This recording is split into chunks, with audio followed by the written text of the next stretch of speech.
A warm welcome to all our viewers on Coffee Talk episode 9 with Jonathan.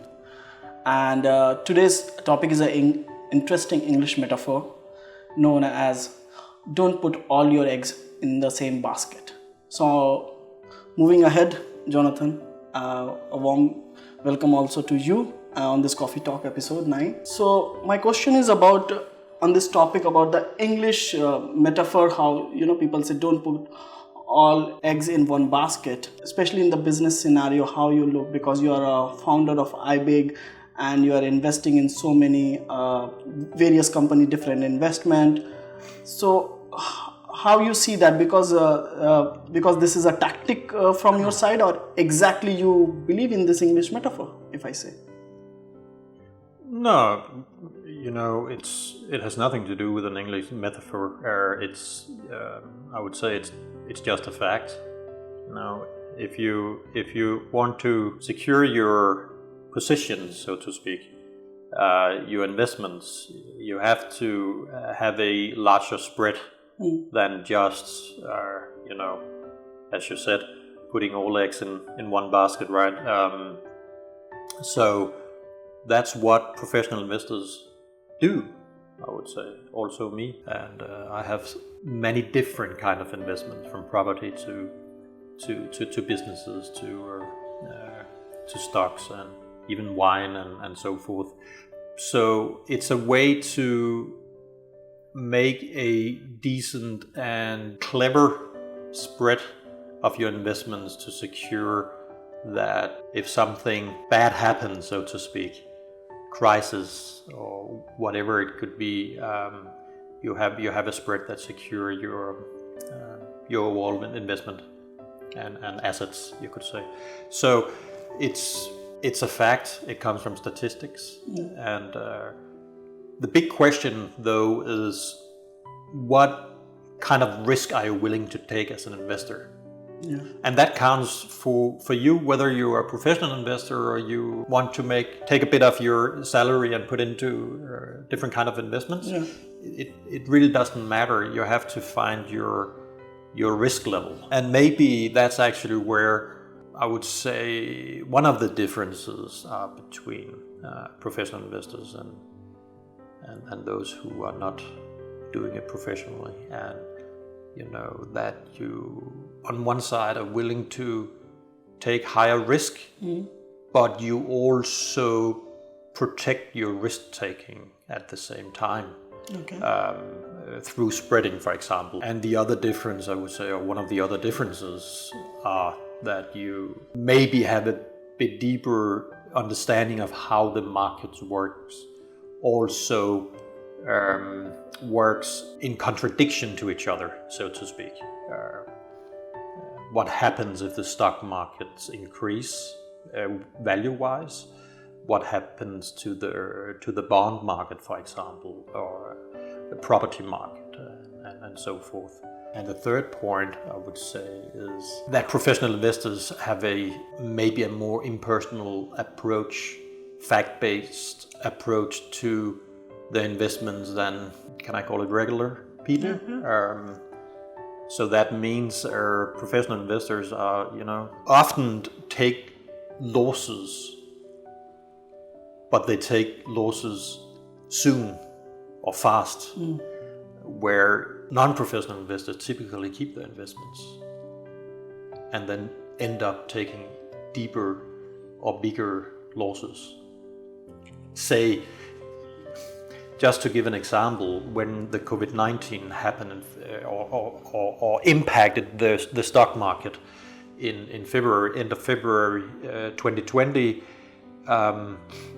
we saw a rapid crash in the stock market. Right. And I'm pretty sure a lot of other professional investors like myself had already, we were already out when it began to decrease rapidly in end Feb, beginning of March.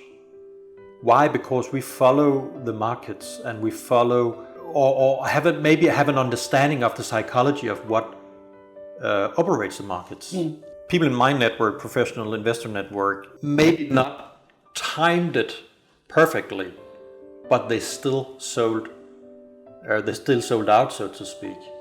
Didn't keep it, even though they had small losses on it. Yeah, maybe this is kind of derouting in regard to your question, but it's actually an interesting topic to talk about, because I think, there's so much to win for regular people if they're willing to take some risks, also regarding stocks or property or bonds, whatever kind of investments they want to make, or in startups.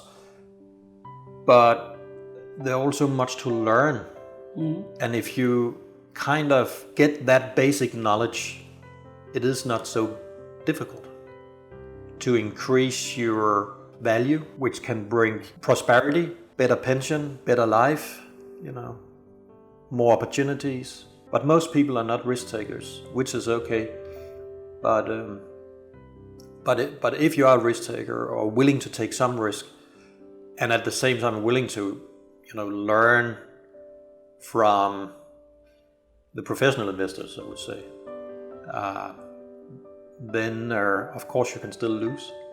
I also sometimes lose in my investments, so to speak, whether it's investment in startups, that didn't go that I expected, or I have also taken losses on the stock market, for example. But it's really a matter, in many ways it's really a game, but it's also a game that you can win from, or making a better life, financially better life for you and your family. So stock market investments, say, or other kind of investment, it's not something I recommend to all, but in general it's actually something I want to recommend to people, also people out there, because it is a way of creating wealth for you and your family. But of course it's risky.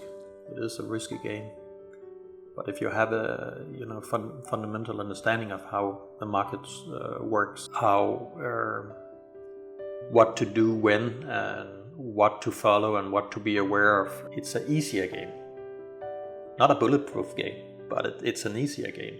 But back to your question, a certain part of my investments are allocated to startups and companies. Okay. Not necessarily startups, but companies in general. So I have those kind of direct investments in companies. That's kind of my game. Other kind of investments like property, say, or even stocks or bonds or even wine is to have a spread, as I talked about, and that addresses your point about the British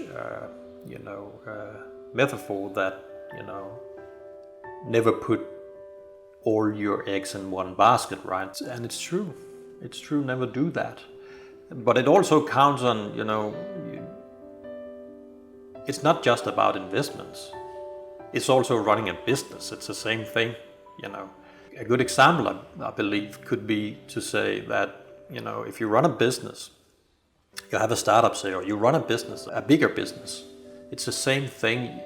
If you really want to grow that business and create success with that business, you cannot count on, one single approach to, say, as a distribution channel, say, sales or marketing. Okay. You have to play that game as well, wisely, and you do that by, of course, the game is also about focus, but it's also about constantly looking for the right channels, the right approach to the market, so you actually sell your products, say, or services, right? So it's the same thing. It's the same game. Don't put all your eggs in one basket, because do you do that, you will end up, maybe not making it, right? Because you run out of time, because you run out of money, and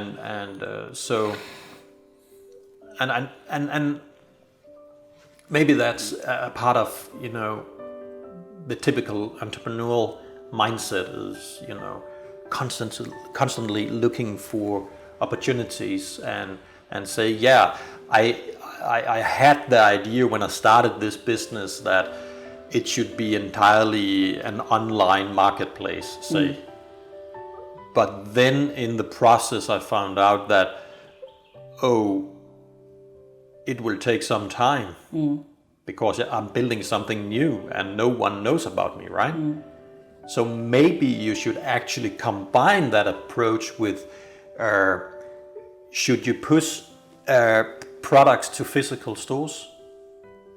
Should you make events to showcase your products in real life? Should I sell directly through Instagram, Facebook's marketplaces, or external, third-party marketplaces like Amazon or Zalando, or there are so many out there, right? So there are so many, or should I go through agents, or should I go through a professional distributor in a certain market? What market should I, should I just count for one market, or count on one market, or should I count on actually, say, taking a handful or 3 markets to test your approach? And it might be different, by the way, from market to market as well. So this is the game of the entrepreneur, right? And it's the same for the investor in many ways. You can say you are looking into how you can, what you want to allocate your money for, so to speak, and you find your objective, and you find your specific target for your investments, and you go all in on it. But in that process, you make the spread to secure your assets. That's how you do it. Interesting. For example, you are the founder of IBIG Group, and I would name like certain companies which you invested, but I can see it's a very different industries. So the same way, like you put invested in Doland, which is a technology company, Veniclafera, which is around jewelry, then Love Nature, which is around foods, organic foods and all that, and then Sustainable Luxurious Fashion, One People, of course. So if I see like the IBIG investment, the group investment is very much diverse in different industry. It is not the same industry also. So I believe that same philosophy you're carrying here also. You could say that, but not consciously. Okay. Meaning it's not a part of the business model in IBIG, making that kind of industrial spread. Okay. It rather comes from, I would say, a broad range of knowledge and experience within different industries. I have built more than 2 decades now. So when it comes to industry, I'm actually not specialized. If I should call myself specialized, it's not a certain industry. It's more as a business developer or an entrepreneur. So I know how to build successful companies. Okay. But it doesn't matter what kind of industry. That's the whole point. So I have a lot of experience within different industries. So that's one part. So we didn't construct IBIG, as an investment group or investment trust that should narrow itself when it comes to industries, because the primary focus in IBIG is investing in startups and companies, entrepreneurs that are willing to bring a new approach to business, mainly focusing on, yes, still profit driven, of course. Yeah. We are in the business game, right? It has to be profitable. But as well, it has to be good for the people on this planet and the planet itself. That's how, and that's what we believe in, right? That businesses, entrepreneurs can actually bring positive change for all of us. We don't have to have a singular focus on the bottom line, so to speak, on the profit line. It's a part of it, but it's a tool to do something bigger with what you do. And I think that's a crucial part if you want to understand how I think and what I believe in, you could say. The main objective for business, in my belief, is not to make profit. I know we have been taught that in the universities for several decades. It actually today, it has grown to become almost a religious sentence, but I have to say it's a sentence created by man, True. not by a deity or superficial kind of being or anything like that. Yeah. And we can change that sentence if we want to. And I want to change that sentence and say, yes, a business focus is also creating profit. That's what, by the way, that differ from an NGO, say, or government institutions. So to have a sustainable business model, you have to be profitable. True. If that makes sense. Yeah. So there's nothing wrong with it. But we need to put in another sentence as well. This profit, this success we create in the business is actually for something bigger than just the profit itself. Yeah. You have to create the business with the objective to actually do something with it positively. To make a difference in the world for more than just yourself. That's the whole point. So, to me, the business objective is to create that better tomorrow for more people and the planet that we share together, so to speak, and using profit to do so, you could say. That doesn't mean that the investors and the entrepreneurs and the employees cannot benefit as well and create wealth on that journey. They certainly should, but I believe businesses has an amazing potential to actually be their engine on this planet to really create real change for people, for countries, for the planet. It is within the business community that you find some of the most skillful people. It is within the business community you find most capital. And it is within the business community that you find most innovation. Yeah. That brings humanity forward and upward. I believe that that's crucial. True, very true. Now, one of the interesting investment you mentioned, about wine. I was really thinking about it. Like, I heard so many investors talk about, okay, you should invest in property, bonds, metal, and you have active income, passive income. Passive income, you can do this kind of buying government bonds and invest in something. But I never heard anyone talk about wine. So if you can explain for our viewers, that will be interesting. Yeah. It's actually an interesting thing, and just a few years ago, I wasn't aware of it. That wine was an interesting investment if you want to make a spread, of course. But I found out that the wine and champagne, by the way, champagne and wine, it's not all kind of wine. It's not all kind of this kind of area where you should invest in. It's certain kind of wines and champagnes. But the whole point is that the consumption of wine and champagne is growing rapidly. A part of the reason is that we see, especially in Asia, that Asia has, creates most millionaires and even billionaires the last decade. Yeah. A part of what have followed that process of development is that more Asians then look into, okay, what is it that is nice, say, and maybe even are inspired from people in the Western countries, and one of those things are actually wine consumption. True. One of the biggest consumers is actually China now. Yeah. When it comes to wine, there sit extremely rich people in Beijing, in Shanghai, in Hong Kong, in Singapore, Jakarta. These places in Asia, and or New Delhi, Bombay, these places, around the globe, but in this part of the world, Asia, and they don't necessarily think of what it costs, and they have the money to buy.